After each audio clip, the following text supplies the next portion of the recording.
58 media conference call. Today's conference is being recorded. At this time, for opening remarks and introductions, I would like to turn the conference over to Mr. Steve Keogh. Please go ahead, sir. Thanks, Marvin. Welcome to the UFC media conference call, everyone. UFC 158 takes place on Saturday, March 16th from the Bell Center in Montreal, and it's headlined by the welterweight title fight between George St-Pierre and Nick Diaz. That night we'll also see other key matchups in the welterweight division between Carlos Condit and Johnny Hendricks, as well as Jake Ellenberger against Nate Marquardt. There are still a limited number of tickets available for the event at the Bell Center, and they're available through the Bell Center box office or online at eventco.ca. UFC 158 is live and available on pay-per-view at 10 p.m. Eastern, 7 p.m. Pacific, with the prelims airing in the U.S. on FX live at 8 p.m. Eastern. In Canada, fans can catch the prelims on TVA Sports starting at 7 p.m. and on Sportsnet at 8 p.m.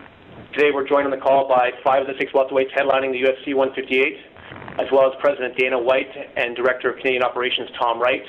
I want to thank George St-Pierre, Nate Marquardt, Jake Ellenberger, Carlos Condit, Johnny Hendricks for joining us today. Before we start, just a few words from President Dana White. Go ahead, Dana. Yeah. Hello, everybody. Thanks for calling in. We appreciate it very much for your time. And I don't think there's any shocker. We're looking for Nick Diaz. We can't find him. As soon as we do, we'll get him on the call. Hello? Who's got the first question? You kidding me? Nick, are you on? Yeah, hello? Okay, great. Thanks for joining us, Nick. So everybody, all fighters are on the call. Please go ahead with your first question. We'll go first to, if you'd like to ask a question, please signal by pressing star 1 on your telephone keypad. If you're using a speakerphone, please make sure your mute function is turned off to allow your signal to reach our equipment. Again, press star 1 to ask a question.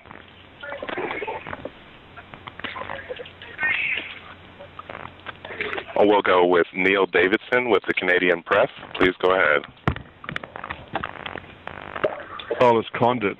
Carlos, you're in a somewhat unique position to comment on the main event, given your experience with the fighters. I wonder what your take is on the GSP Diaz fight. How do you think that's going to go? I think it's an interesting matchup. You know, their styles are really different. I think Nick can pose some problems to George, but ultimately I see George coming out on top. Okay, and if I could have a quick follow-up with Dana.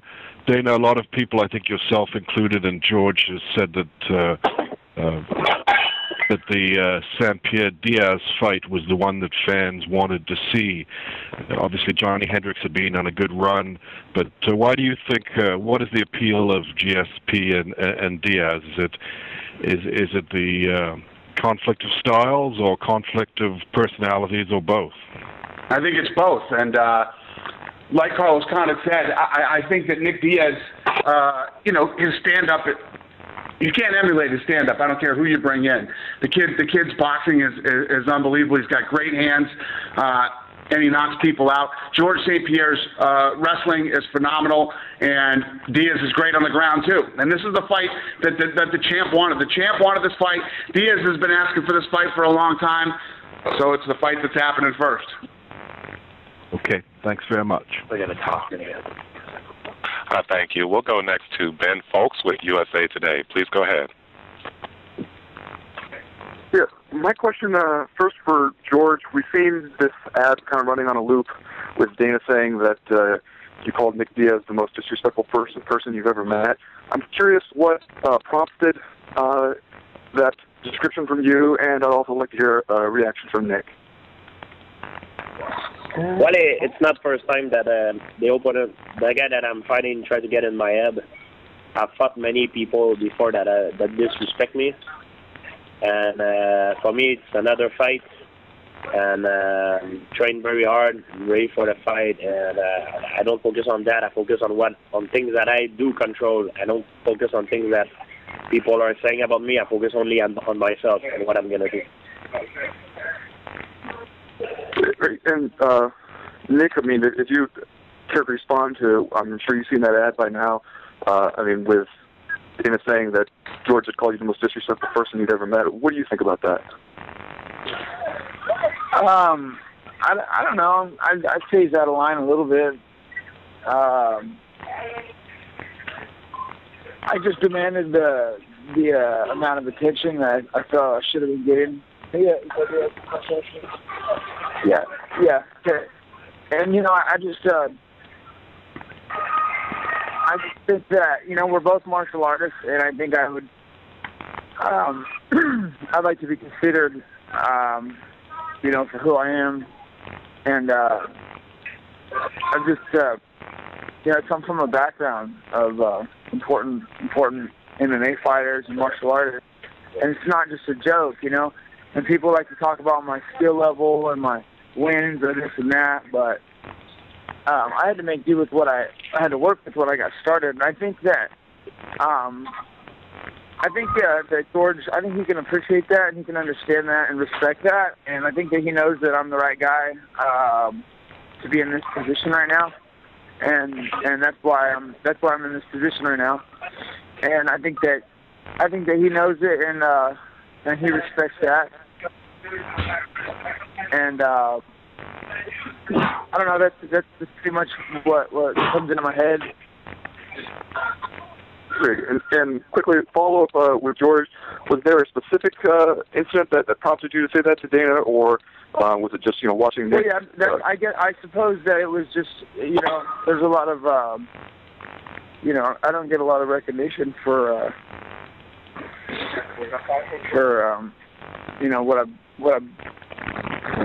what I'm not set out to do here, and you look at a lot of these guys right now are really important. You guys have like the red carpet events and awards and magazines, and I think it should be like, I'd be pretty upset. I'm coming here to whoop this guy's ass, and then before you know it, this fight happens. Nobody knows who I am. I mean, I guess everybody does, but as far as like your mainstream magazines and your Nike, Adidas, and all your good stuff, I'm left out of that, and that's too bad for. Hello, are you there? Yeah. I hear you, Nick. I say that's too bad. Hello. That's bad. Hello, are you there? Hello. We can hear you, Nick. Okay. All right. Well, yeah. I just think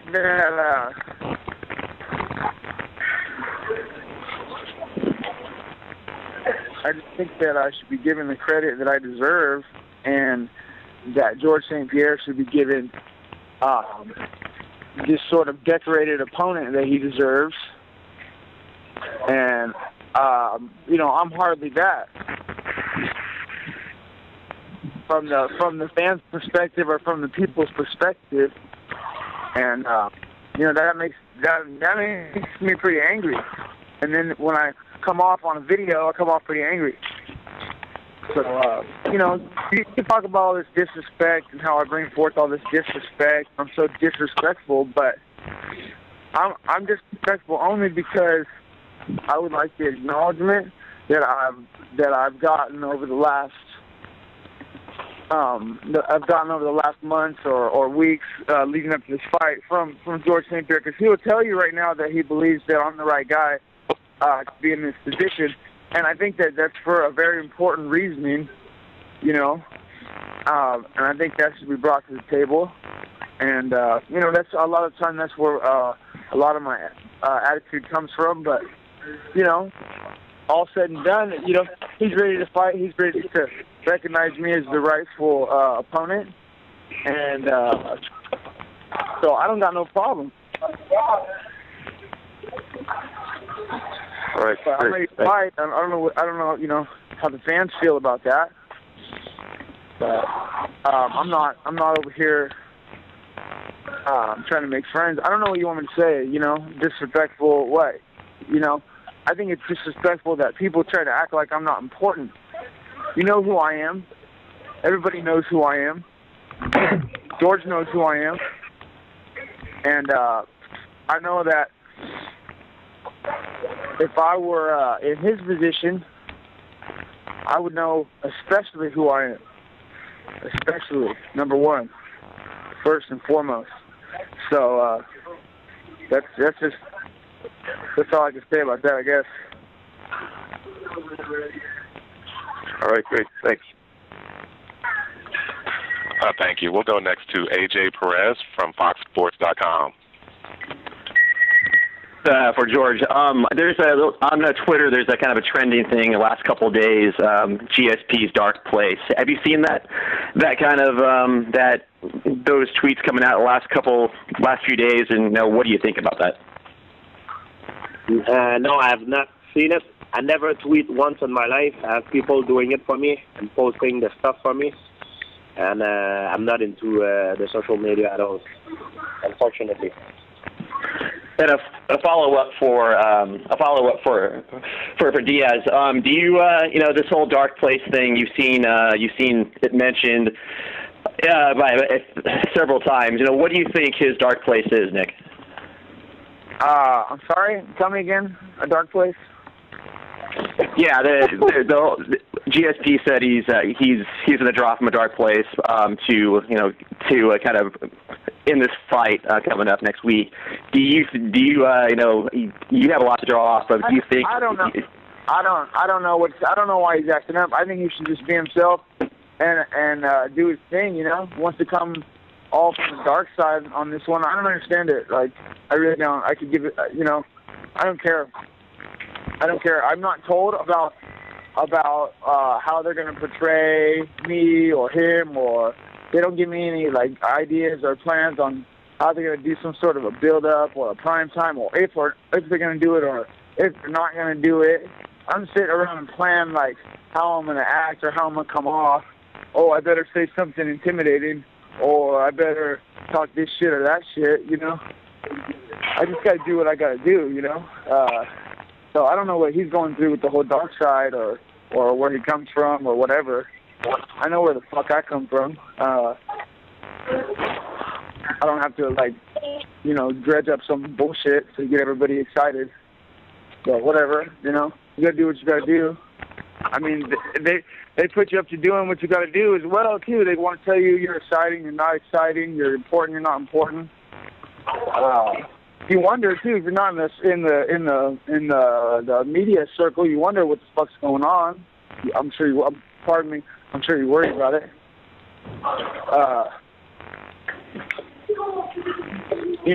I mean, you gotta wonder how you're coming off if you ain't paying attention to what the fuck's on the internet.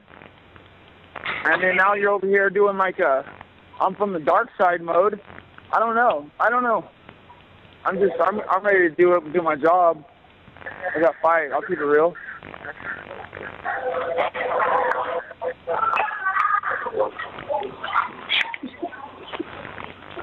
Thank you. We'll go to our next question from Dave Diebert with Post Media News. Please go ahead. All right. Hi, guys. Thanks for the time. Question for George. It's to do with for us. I'm wondering what you've been working with him for a long time now. I'm wondering what's clicked with the two of you. As a coach and a fighter, that's been so successful together. Yes, Ferraz used to be one of my training partners before, but he always been a very good. Very, very good technical guy. Very. For us, always been more cerebral, so to speak, than everybody else in the gym. He always had that teaching skills. So at one point, I didn't have any trainers that were competent in every areas. So I asked Ferraz if he wanted to took care of me and teaching me, become my number one coach, and he did, and since then things going very well. Now you obviously spent some time with Greg as well, but for years it's been you and Farah. Have you how do your personalities how have they meshed well? That you guys have been successful together for so long like that. Torres is a good friend of mine. He's also a personal friend of mine, not only a trainer. So we have a different relation together. So he knows what goes through my mind and everything through my life, and maybe that's what makes it easier. For it's easy. There is no barrier. Okay. All right. You know what? That's good. Thanks very much, George. Thank you. We'll go next to Mac Engel with Fort Worth Star-Telegram. Please go ahead. Thank you. This question is for Dana White. Dana, I've asked this question before because I keep hoping I get the answer I want. Are you guys any closer to putting on a big event at Cowboy Stadium in 2013, or are we looking now at 2014? It's St-Pierre from the UFC. Dana unfortunately had to drop the call. He might be able to rejoin us later, but unfortunately right now he's off the call. Okay. Sorry. And so we'll go. You know what? Then if I've got one, then I want to get this into GSP. I know the fight. You've got a big fight coming up, but the fight that everybody's dying to see is you and Anderson. Do you think you might get that done this year, or do you even think about it at this point? I don't care about it at all. I'm not thinking past Nick Diaz. This is a mistake everybody does, and I respect my opponent as much as people believe. I want the big fight, but the big fight for me right now is Nick Diaz. I don't look past Nick Diaz. All my focus on him. I don't think about past him. I don't care about what is coming in next. For me, my life ends March 16 when I fight Nick Diaz. It's going to be another chapter in my career after what's going to happen after. But now I'm focusing only on what's going to happen next. Okay, thank you, sir. Thank you. Thank you. We'll go next to Gabrielle Beeland with La Presse. Please go ahead. Hi. My question would be for Nick. Nick, this is arguably the biggest fight of your career. Has your preparation been any different for this fight? Sure. I like to think that I've been training a little bit smarter. Of course, I like to think that I do that every fight or every year. But I'm always on that. That's why I'm always on that, looking towards the future. Me and George St-Pierre, we're a lot different. And the way we go about our, for me, I look past every opponent because I know that I'm in this. I'm not just looking at one obstacle. I think for me it's easier to deal with when I accept the fact that I'm never going to get out of this. And there's always, it's not just a fight, it's fighters. They got to fight,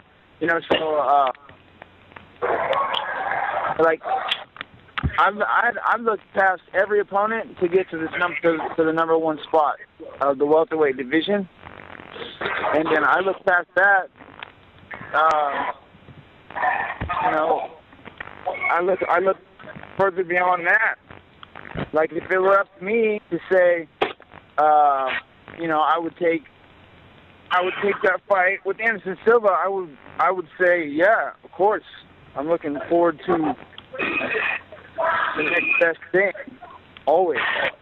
And the next best thing has always been the next closer fight to the number one fight, and that's what I've been working towards this whole time. And so I always have that mindset. So when it comes to my training, I always go about my training with this same exact mindset, and helps me deal with day to day and every day. And Nick, you mentioned that you are looking past Georges St-Pierre. It's your mentality. And what do you see past Georges St-Pierre for yourself?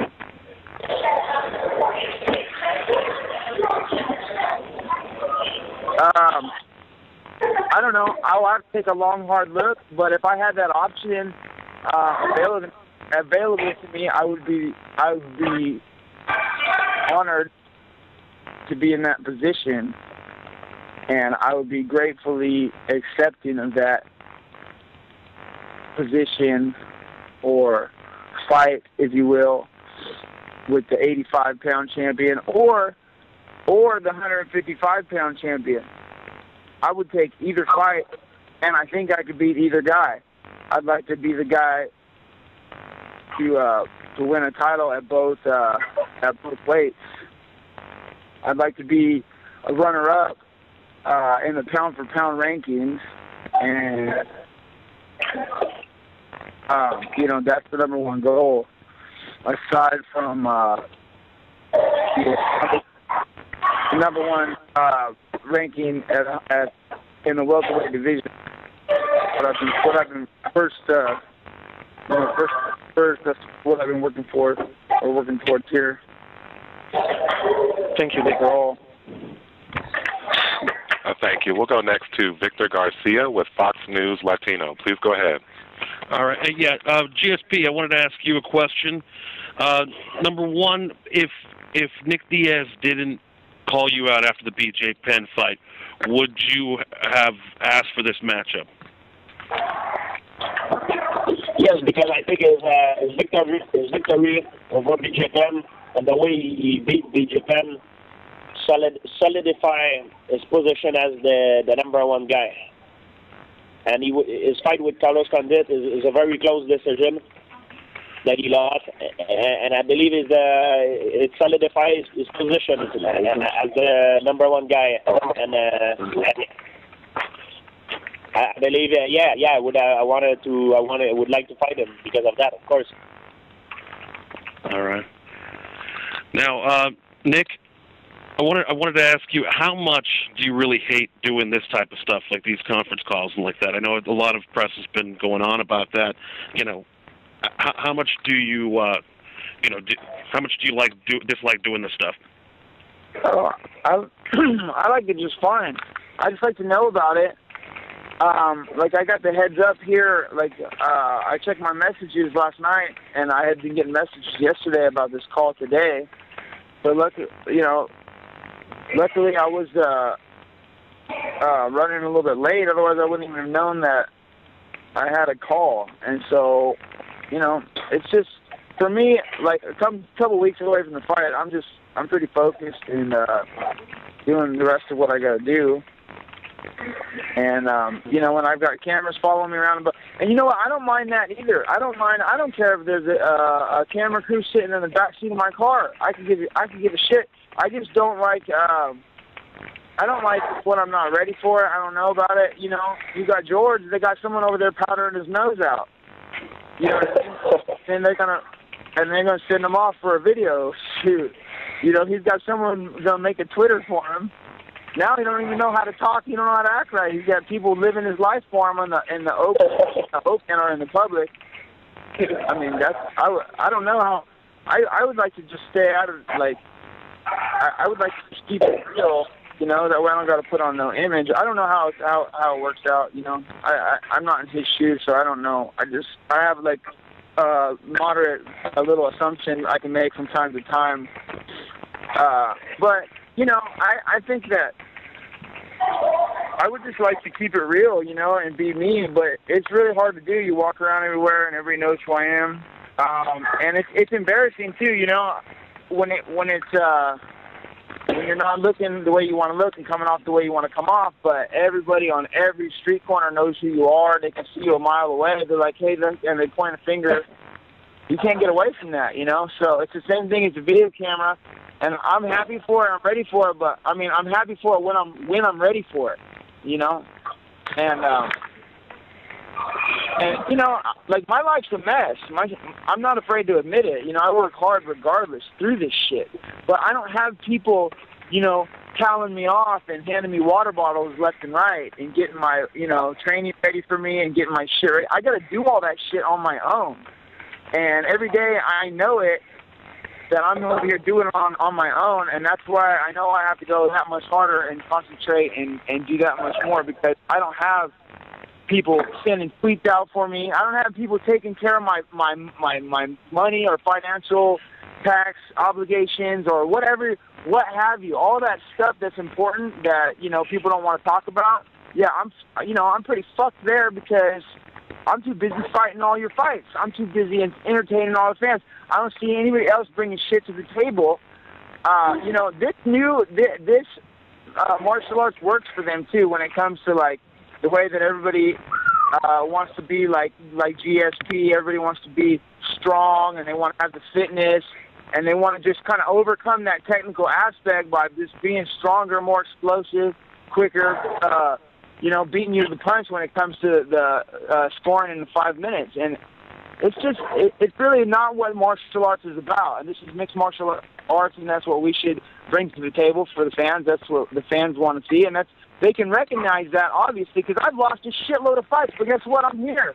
I'm here to fight because people know what they want to see. They want to see real skill level. They want to see real boxing. They want to see real traditional jiu-jitsu, real boxing. They want to see it put together and mixed up, you know, and they want to see mixed martial arts. They don't just want to see 5 minutes of holding. I think that people should be point deducted for it, or running away or holding on, you know. You should have to punch down or make action, you know. But that's just, you know, people should be able to see that a little better, but that's whatever. Maybe one day. Thanks, Nick. GSP, are you pampered? I'm sorry? Are you know, going back to Nick's comments for a response, are you pampered? I hope so, motherfucker. If I had that much money, I'd be fucking pampering myself the fuck up. I'd be having motherfuckers pampering my shit left and fucking right. There'd be motherfuckers every hour on hour showing up to pamper me out. Period. Yeah. If I had that sort of investment to make, that'd be that. Let me tell you something. Let me tell you something, uneducated fool. Listen to me. The team I have, the team. Right. Okay. I'm going off what I think. You do a great job of explaining and making things real for what they are, motherfucker. I'm not stupid. I can tell what's what. Yeah, you look pretty smart right now. No, I'll listen. You say what you're going to say. I'll listen. You say what you're going to say, and, you know, I can understand you. The rest of the people in the world should be able to understand you when you try to say whatever it is that you're supposed to say, so say it. I'm not always been like this. I've not always been rich. I start from the bottom. I made myself. I work very hard to be where I am right now. And as much as I know you don't believe this because you didn't succeed yet, and maybe you will never succeed in your life because I don't think you're smart enough to understand how you should do to reach that point. But what I do when you talk about stuff that people doing for me, it's called passive income. When you reach a point that you for your business, you need people, you need a team to work for you to make the economy, to make the money rolling. That sounds nice, George. That sounds nice, George. Okay, if I wore some tight shorts out there and got a fucking haircut, and I had someone buttering me up halfway through telling me this bullshit, maybe it would have worked out. But I doubt it. You don't even know where I come from. You're trying to talk about where you come from. You should see this shit over here. Nobody wants to come out here. Nobody gives a shit about who you don't know anything about me, man. You don't know anything about me. You think I'm born rich. I'm sure. I am not, my friend. You worked hard. I'm sure. No, you have no idea. You have no idea where I come from. You have no idea. Shit. No, you worked on your backflip and you got your shit right and you fucking got out there. And you fucking I succeed, you're not the only jealous guy who's gonna take my place now. I'm not jealous, okay? You did the right shit, what you had to do. Hey, you had a year on me too, but you got that fight and you won that fight, all right? You know, I was coming right behind you. I don't have anything to say to you. I don't mean to be disrespectful. I don't have anything against you. I don't have anything. When it comes to what you're doing, and I think you've done a great job, to be honest with you. I just so that you know that, I think that you do a wonderful job for who you are and what you do and what you have to work with or whatever it is. You know, sure, you're pampered out, okay? I'm not saying that. I don't have anything against that. All I'm saying is, look, I hope so, motherfucker, because this is some fucked up shit. And if I had the money and if I had the right people on my side working for me, if I had some motherfuckers dropping dime on this guy and that guy to make sure I have my shit ready for me, I would be doing it, and you bet your ass it'd get done. But I'm over here still doing that shit. Try that shit from when you're 21 all the way to when you're fucking some 32, which you are now. It's a bitch. All right? If you are where you are right now, and I am where I am, it's not because it's not my fault. It's because of you, man. You did not succeed. You did not succeed because of you, man. Because of you. Whatever. Whoever said. Whenever I was never putting any blame or pointing any fingers towards you or anything being your fault. You're the one fucking rapping about how you're not pampered or you are pampered. Whatever. Answer the fucking question then. That's all this is about. You don't have any fucking arguments with me. Pampered. I don't even know what does that mean, man. That pampered. You don't even know what does that mean. What the fuck? You don't have any arguments. I don't understand half of the word that you're saying because your English is. I speak English better than you, man. Because just talk to me like a normal human being, man. No, you're talking shit and you're out of line, bro. Straight up. You understand that, right? You're rapping that bullshit, and you're fucking out of line. Understand that. I didn't say shit. The guy asked what you think about being pampered and shit like that. You didn't even get to answer the question because I said, motherfucker, I hope you're pampered. You see, what you said, I don't understand half of what you said. I don't understand what you said, Nick. I don't even understand. I'm heard. I don't know what that means. You don't got to understand anyway. Explain to me what that means. Okay,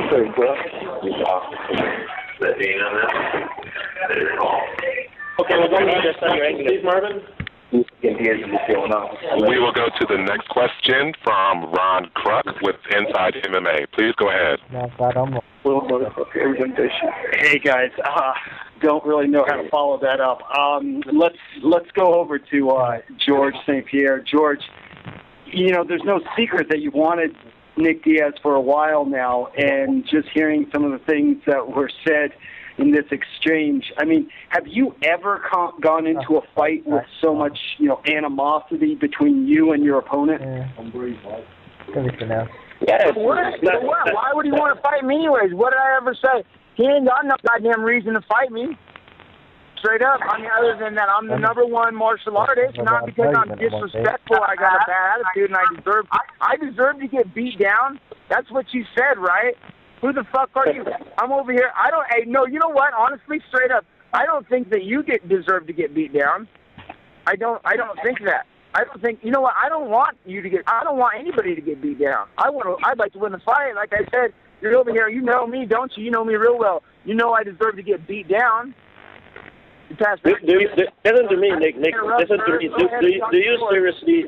You seriously believe I'm afraid of you, man? Are you seriously? No, motherfucker. Look, I seriously believe that you told that to the camera. So you believe that I deserve to be beat down. So for whatever I've done in my life, for whoever I really deserve you are. I deserve it for running my mouth to get this position to become something of what you are, and now I deserve to get beat down. And you're making those statements on like to the whole world that I am this piece of shit that deserves to be beat down. And then you let Dana talk like I'm the most disrespectful person that you've ever met, and I deserve to take an ass whooping, or you're gonna beat the shit out of me. And you let him say that? Check it out, motherfucker. I pull up to a stoplight the other day, and some fucking 40-year-old lady, some soccer mom, sticks her head out the window, and she's like, I hope GSP beats your ass. We're in fucking Lodi, bitch. I'm like, are you serious? We are in Lodi right now. You hope GSP beats my ass. That's fucking wonderful. I'm living in a fucking small town full of people that hate me over here, and, I'm trying to fucking work my way up into a fight, and now I'm the most disrespectful person that walks the earth, and I deserve to have the shit beat out of me, and I'm just this disgusting person. Because you know what? When you say something, everybody fucking believes it, dude. Everybody wants to know what George thinks and what George says, and want to look like how George looks, and wear tight shorts like George, and get strong. And forget about jiu-jitsu. Forget about boxing. Let's do a Superman punch like George. Fuck mixed martial arts. fucking martial arts aspect and the jiu-jitsu and where the fuck did you come from? Who the fuck gave you your black belt? I think that guy deserves more credit. Whatever. That's Nick. I guess that's disrespectful right there. If you want your disrespect, that's it right there. Anything I said or done in the past, well, you know where I was coming from there. I'm just trying to make my way to the top, trying to make my spot, trying to promote my fight. That's all I get. That's all I got. That's all I get. That's all I do. Have you listened to yourself, Nick? Listen to yourself a little bit. You will understand. Right. Okay. Oh, but you know what? Okay, fine for the fans. Right. I'm this crazy motherfucker, but you know what? You know where I'm coming from, bro. You're not stupid, and you understand every fucking word I'm saying right now. You're over here trying to talk shit. Why don't you just drop it? Why don't you just say, look, we're going to go out. We're going to have a fight. I'm not a disrespectful human being. I don't deserve to be beat down. Okay? You think you're going to fucking win for whatever fucking reason. And that's that, you know? Don't get me wrong. You have a good reason to think that. You're the number one. You're the best, right? That's fine. That should be enough right there. You know, I'm disrespectful, this, that. I'm the most fucking piece of shit out there. You know, I'm sure you could find worse than me. That's not the reason why we're fighting. That may be the reasons why the fans, you know, built this fight and why, you know, it's the, or what sparked up, you know. But I'm the right guy. Who the, you know, you want to fight? What? Yeah, yes, you are. Old George, right. Listen to me. Thank you. You are the right guy, Nick. You are the right guy. You're going to go out there and work out with Johnny? You guys are going to have a wrestling match? No. That's not what nobody wants to see that.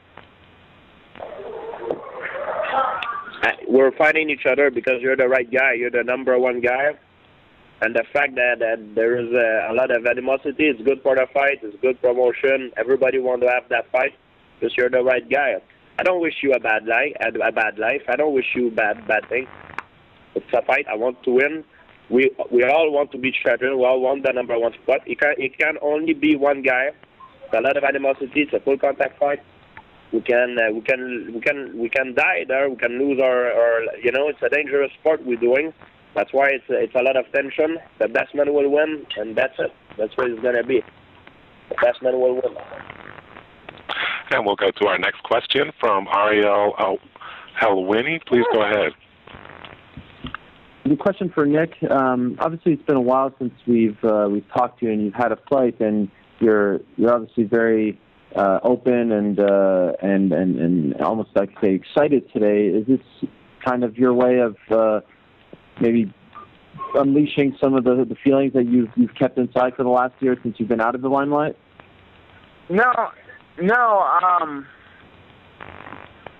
I guess I like to think I'm just talking in my defense, you know, because it's hard, you know, you never know how things are going to come off on you know, on video or what people. It doesn't matter. I have already come off a certain way to the people, to the world. It's kind of like you go down that road. There's no going back. It's kind of rough. But as far as the people who are going to look in and listen in and what's going to be written down on paper, I like to be known as someone who kept it real. And you know, I just think I just don't like that I'm made out to be this evil person that needs to be you know, shot shot down, or you know, that needs to be like conquered, you know. What the fuck? If anything, I'm like the superhero coming in with the you know, the anti bullshit. You know, give me a fucking break. Are you seriously gonna stick to the bullshit forever?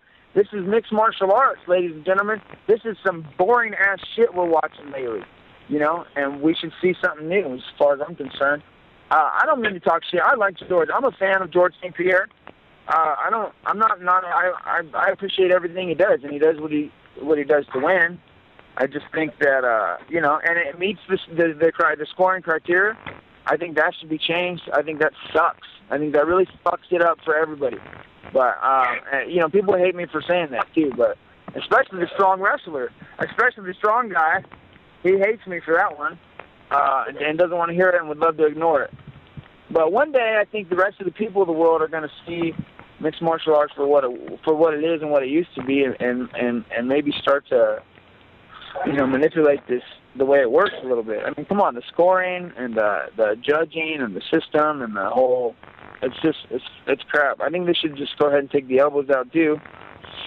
I just think that it kind of makes it nullifies the action. And that's how it works, man. One day people are going to realize, and then they're going to look back. They're going to look back and they're going to say, "Man, this motherfucker, I know he was saying that the whole time." So. Okay, and I just had a follow-up for Johnny. Is he still there? Yeah, I'm here. Johnny, Nick just said that no one wants to see you fight GSP, and I don't think you've been asked a question on this call, and I know you consider yourself the #1 contender. Does listening to this bother you? No, it doesn't, because if he's watched any of my fights, when have I ever took anybody down? You know what I mean? I have wrestling, yeah, I do. My background is wrestling. I have knockout power, you know what I mean? Just because I don't go out there and use it all, you don't have to use it all to win fights. You know what I mean? The most important thing is to win fights. Doesn't matter how you do it. If that means you got to take that down to get a win like George does, then do it. It's about getting your hand raised, and the fans like that. You know what I'm saying? So it is what it is. He has his opinion, I got mine. It doesn't matter. So the only thing that matters is, like George said, is everybody's got to be on top, but there can only be one, and we're all fighting to get there. Thanks, guys. Thank you. We'll go to our next question from Dave Meltzer with Wrestling Observer MMA Fighting. Please go ahead. Yeah, this is for Johnny. What do you make of all this, and what's kind of like your thought about just the whole build up to this, between this fight and also you starting out, having one fight and then and switching to a very different opponent? I mean, what's kind of been like your mentality through the last 2-3 months since you started training and coming to this one and your goals to get that championship? You got to constantly be adaptive, meaning that. Of course I wanted to fight George St-Pierre, but he chose somebody else. All right, cool. I had Jake Ellenberger. I trained very hard for him. Then, I was able to get Carlos Condit, an excellent fighter. That's what it's all about. You know what I mean? Take it fight by fight, day by day. That's how I live it. That's how I train. Nothing else matters but Carlos Condit at this point. If I even think about overlooking him, he'll definitely beat me. So I got to go out there, and nothing else matters but Carlos Condit. And for George, as far as the comeback from the knee injury and everything like that, how long did it take you physically and mentally to get to where you felt you needed to be to fight at the level that you're used to fighting? You mean after my injury, when I had my knee injury, or what do you mean? Yeah. I mean, how long before you were really comfortable and happy with your athletic ability was back to where you wanted it to be? After when I had my surgery, my ACL surgery, I would say after 9 months. 9 months. After 6 months, I was able to move like I want to. But 9 months was all my reflex. I was pretty much where I left behind. 9 months it took. Okay. Thank you guys very much. Marvin, we'll take one more question. Thank you. We'll go to our next question from Nancy O'Day from TVA Sports Montreal. Please go ahead.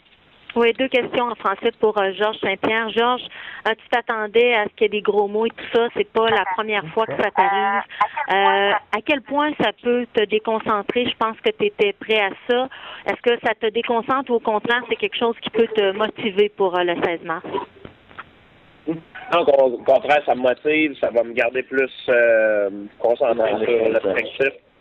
Et je suis vraiment prêt pour le 16 mars. Alors, prêt pour la guerre, là. À quel point, Georges, on a parlé beaucoup de guerre personnelle entre vous deux, mais les deux, vous dites que c'est pas le cas.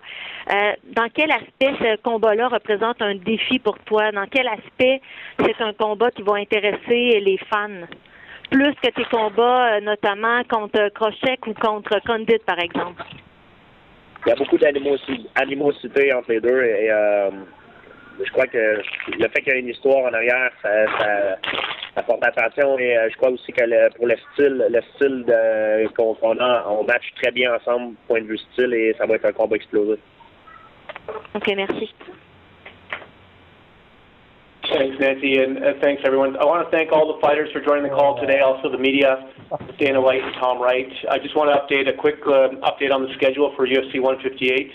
Open workout is going to take place Wednesday, March 13th from 11 a.m. to 2 p.m. It's downtown Montreal at Context